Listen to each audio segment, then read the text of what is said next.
Olá a todos, espero que todos estejam bem, espero que todos estejam saudáveis. Professor Wilson com vocês da Educação Digital. Eletricidade 3, a gente vai falar sobre a corrente contínua.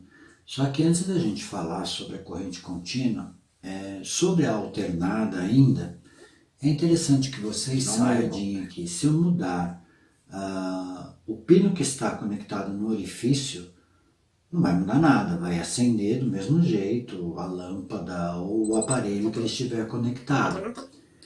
Isso porque eu vou mudar, mas fase vai continuar sendo fase e neutro vai continuar sendo neutro. E outro também, já que oscila de um lado para outro, ou seja, a direção dos elétrons, o sentido da corrente, ele vai e volta, ele se alterna entre os dois polos, então não tem importância se eu mudar. Agora, já na corrente contínua é diferente. Vamos à definição concreta, do que é corrente contínua. A corrente contínua, também chamada de CC ou DC do inglês, possui tensão e corrente unidirecionais, exercendo sua função por meio do fluxo de elétrons, não comprometendo seu sentido de circulação, ou seja, ela forma realmente o circuito, ou o círculo, ela forma esse círculo e aí não existe inversão dos polos. Ela passa do positivo para o negativo, volta para a pilha, por exemplo, e faz a mesma coisa, e continua fazendo a mesma coisa, ou seja, ela possui uma direção única. Então, não existe mais a fase e o neutro, mas sim positivo e negativo. E aqui é bom vocês ficarem sabendo também que existe uma convenção e uma realidade. Se nós pegarmos, por exemplo, uma pilha, vocês vão perceber positivo e embaixo o negativo. Então positivo é onde tem o pininho e negativo é onde não tem o pininho, a parte mais chata. E está aqui escrito, positivo, a parte de cima. Convencionalmente, os físicos, os cientistas, ficaram com a primeira argumentação histórica que veio a respeito, imaginando que fossem as cargas positivas que circulassem. Mas hoje a gente sabe que são os elétrons, as cargas negativas, e são os elétrons livres que fazem esse trajeto, quando existe uma diferença de potencial elétrico ou tensão. Então existe sim uma diferença de potencial elétrico aqui, positivo e negativo. E se eu conectar, aqui é diferente, eu vou ter que conectar o aparelho igualmente no positivo e no negativo. Com o tempo, o material químico da pilha ele vai se desgastando. Como é que se baseia esse funcionamento da pilha, que é o exemplo mais comum que a gente tem de corrente contínua, Seu funcionamento se baseia na transferência de elétrons de um metal que tem a tendência de ceder elétrons para um que tem a tendência de ganhar elétrons, ou seja, ocorrem reações químicas entre uma solução de elemento químico e o metal correspondente que gera os potenciais positivo e negativo.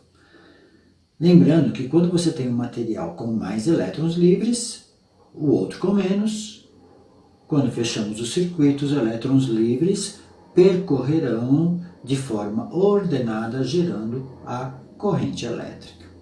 A maioria dos aparelhos que nós temos na nossa casa, ou que nós levamos conosco, como o celular, a televisão, enfim, esses aparelhos trabalham exatamente com corrente contínua. E aí você vai se perguntar, professor, mas eu ponho na tomada, e a tomada é corrente alternada. Sim, é fato. Mas olha o que acontece.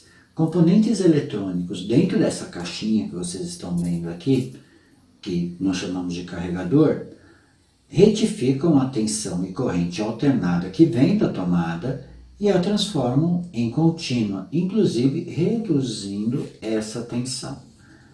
Você já olhou para ver o que está escrito aqui? Vamos ver o que está escrito aqui. Vamos ver com o multímetro se isso é verdade. Nessa posição ele está medindo a corrente, a tensão alternada. Já vamos aqui nessa outra ponta, vocês vão perceber que a tensão sai contínua. Esses símbolos aqui do multímetro, vocês vão poder perceber, eles me dão exatamente, aqui desse lado é a alternada e aqui desse lado é a contínua. Então ele me sai com 5 volts. Então o que vai carregar o seu celular são esses 5 volts.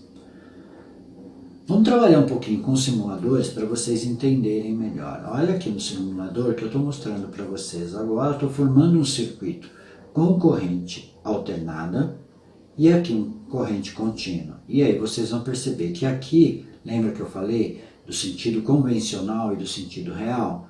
Aqui eu posso mudar esse sentido. Então vocês vão perceber a diferença de um para outro na medida em que os elétrons vão passando continuamente num único sentido. Agora vamos olhar aqui esse outro simulador. Note que se eu colocar apenas uma pilha no LED, ele não acenderá. Isso acontece porque para acender o LED eu necessito de uma tensão mínima, geralmente entre 2 e 3 volts. E aqui eu tenho apenas 1,5 da pilha. Agora vamos colocar mais uma pilha aqui. Ixi! Estourou. No simulador, todos os LEDs funcionam com uma tensão de aproximadamente 2 volts e uma corrente de 20 miliamperes. Então, o que aconteceu aqui?